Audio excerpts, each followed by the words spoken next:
ఇక్కడి శివలింగం చతురస్రాకారంలో ఉండి భక్తులకు దర్శనమిస్తూ ఉండడమే ఈ శివలింగం యొక్క ప్రత్యేకత. ఈరోజు మనం భృగు మహర్షి తపస్సు చేసిన స్థలంలో ఉన్న అతి ప్రాచీనమైన 6వ శతాబ్దానికి చెందిన ఆలయాన్ని దర్శించుకోబోతున్నామండి.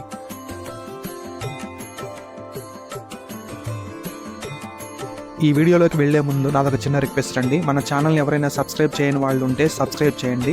అలాగే వీడియో చూసిన తర్వాత కామెంట్ చేయండి. ఇక వీడియోలోకి ముందుకు వెళదాం. ఈ ఆలయం పటాని చెరువు నుంచి 6 కిలోమీటర్ల దూరంలో ఉంటుంది. ఇక్కడ భృగు మహర్షి తపస్సు చేసుకుంటూ ఎన్నో యాగాలు చేసుకుంటూ ఉండేవారని, ఈయన యొక్క తపస్సుకి ఆ పరమేశ్వరుడు అనుగ్రహం సిద్ధింపజేశారని ఇక్కడ యొక్క స్థల పురాణం.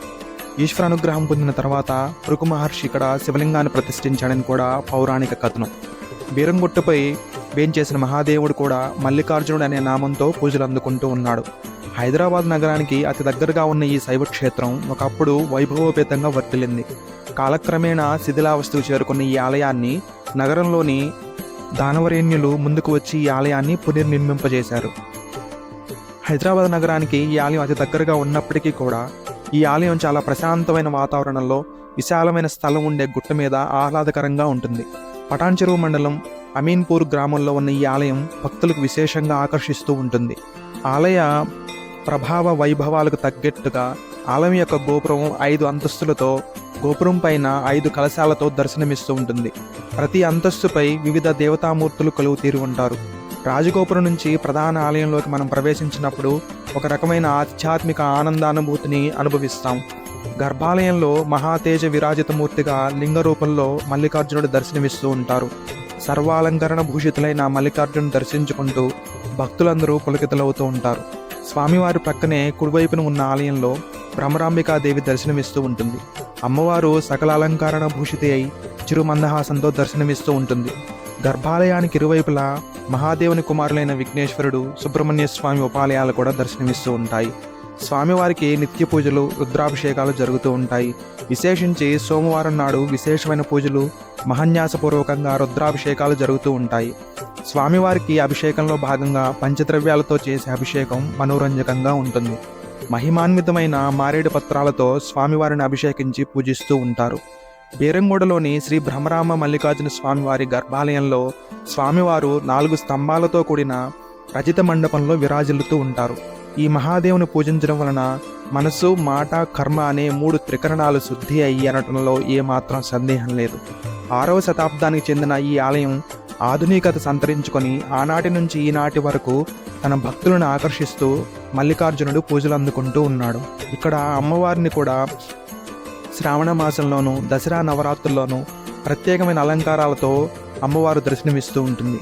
అలాగే నిత్యం కుంకుమ పూజలు, చక్రయంత్ర పూజలు జరుగుతూ ఉంటాయి.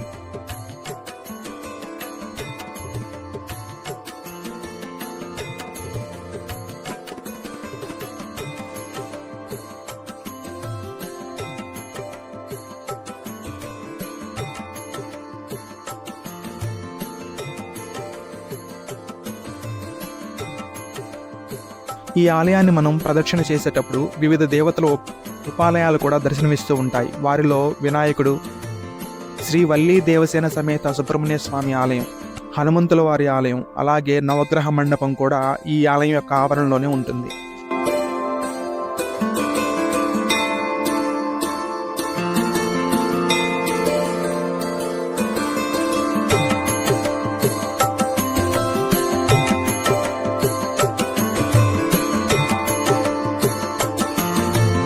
ఈ ఆలయం నుంచి బయటికి రాగానే గోపురానికి దగ్గరలో పెద్ద పురాతనమైన వటవృక్షం కూడా ఉంటుంది.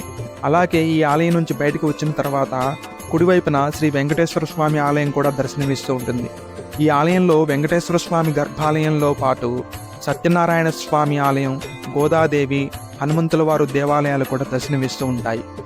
ఇక్కడి ప్రత్యేకత ఏంటంటే సత్యనారాయణ ఆలయంలో నిరంతరం సత్యనారాయణ వ్రతాలు కూడా జరుగుతూ ఉంటాయి. బీరంగూడ మల్లికార్జున స్వామికి నిరంతర పూజలతో పాటు విశేష పూజలు కూడా అందుతూ ఉంటాయి. అలాగే ప్రతి సోమవారం కూడా రుద్రాభిషేకాలు జరుగుతూ ఉంటాయి. అలాగే శివరాత్రి పర్వదినాల్లో బ్రహ్మోత్సవాలు నిర్వహిస్తూ ఉంటారు. కార్తీక మాసంలో కార్తీక దీపోత్సవాలు జరుగుతూ ఉంటాయి. ఈ ఆలయాన్ని హైదరాబాద్లో ఉండేవారు చాలా సులభంగా దర్శించుకోవచ్చు. ఈ ఆలయానికి వెళ్ళడానికి లింగంపల్లి నుంచి పటాన్ చెరుకు వెళ్ళేటప్పుడు బీరంగూడ దగ్గర మనకు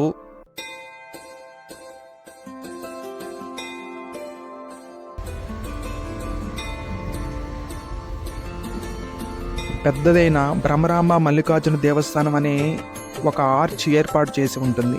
ఇక్కడి నుంచి స్వామివారి ఆలయం 1 నుంచి 2 కిలోమీటర్ల దూరంలోనే ఉంటుంది. ఈ ఆలయం యొక్క లొకేషన్ని కింద డిస్క్రిప్షన్లో ఇస్తున్నాను. వీలైన వారు తప్పకుండా దర్శించండి. అలాగే మన ఛానల్ని సబ్స్క్రైబ్ చేయండి. మీలో ఎవరైనా ఈ ఆలయాన్ని దర్శించిన వారైతే కామెంట్ చేయండి. జై శ్రీరామ్.